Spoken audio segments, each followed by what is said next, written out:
అటు నాగర్ కర్నూలు జిల్లా కొల్లాపూర్ మండలం మక్కిడిగూండం గ్రామ సమీపంలో ఉద్రిక్తత వాతావరణం నెలకొంది.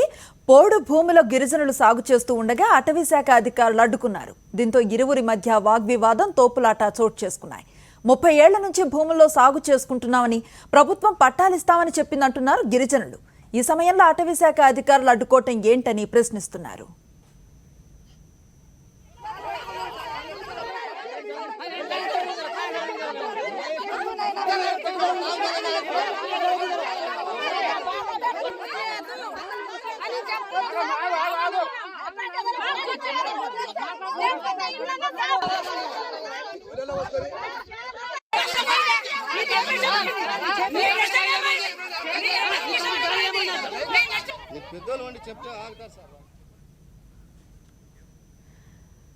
దీనికి సంబంధించిన మరింత సమాచారం మా కరెస్పాండెంట్ విజయ్ భాస్కర్ అందిస్తారు. విజయ్ భాస్కర్, చెప్పండి, ప్రస్తుతం అక్కడ పరిస్థితి ఎట్లా ఉంది?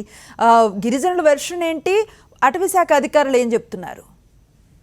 అనుశ్రీ, నాగర్ కర్నూలు జిల్లాలో పోడు భూముల వ్యవహారము ఆదివాసీ గిరిజనులు తర్వాత ఫారెస్ట్ అధికారుల మధ్య రోజు రోజుకు తీవ్రతరం అవుతుంది. అయితే ఇవాళ ఈ కొల్లాపూర్ మండలం ముక్కిడిగుండం గ్రామంలో ఎవరైతే గిరిజనులు దాదాపు 30 సంవత్సరాలుగా భూములను సాగు చేస్తూ జీవనం సాగించేటువంటి ఒక గిరిజనులు వర్షం రావడంతో విత్తనాలు విత్తేందుకోసం ఆ యొక్క వ్యవసాయ పొలాలకు వెళ్లడం జరిగింది. ఈ విషయం తెలిసినటువంటి ఫారెస్ట్ అధికారులు విత్తనాలు వేయడానికి వీలు లేదు, మీకు వాటిపైన పట్టాలు లేవనే ఉద్దేశంతో వాళ్ళని అడ్డుకునేటువంటి ప్రయత్నం చేశారు. ఈ క్రమంలో గిరిజనులకు తర్వాత ఫారెస్ట్ అధికారులకు మధ్య వాగ్వివాదం, తోపులాట జరిగి అక్కడ ఉద్రిక్తమైనటువంటి వాతావరణం నెలకొన్నది.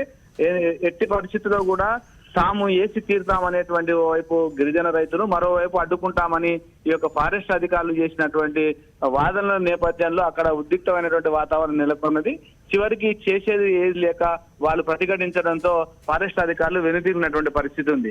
అయితే ఈ నెల 2వ తేదీన నల్లమల అడవి ప్రాంతంలోని ఈ యొక్క పదురా మండలం మాచారం గ్రామంలో కూడా ఈ ఫారెస్ట్ అధికారులు పోడు భూముల విషయంలో చెంచులను అడ్డుకునేటువంటి ప్రయత్నం చేస్తే అక్కడ చెంచు మహిళ వారిపైన పెట్రోల్ పోసి హత్యాయత్నం చేసినటువంటి ఘటన జరిగింది. ఈ నేపథ్యంలో కూడా పోలీసులంతా కూడా ఫారెస్ట్ అధికారులు వెనుదిరిగినటువంటి పరిస్థితి. కేవలం ఈ నాగర్ కర్నూలు జిల్లాలో ఉండేటువంటి నల్లమల్ల అడవి ప్రాంతంలో కానీ, కొల్లాపూర్ లో ఉండేటువంటి అడవి ప్రాంతంలో అనేకమైనటువంటి దాదాపు 2166 ఎకరాల పోడు భూముల్లో ఇటు చెంచులు గాని గిరిజనులు గాను సాగు చేస్తూ జీవనం సాగిస్తున్నారు. కానీ ROF పట్టాలు లేవనేటువంటి సాకుతో మాత్రం ఈ యొక్క ఫారెస్ట్ అధికారులు వాళ్ళను తరచుగా అడ్డుకోవడం, వాళ్ళ నుంచి ప్రతిఘటన రావడం అనేటువంటిది పరిపాటిగా మారిపోయింది. Anusri, right, thank you Vijay Bhaskar.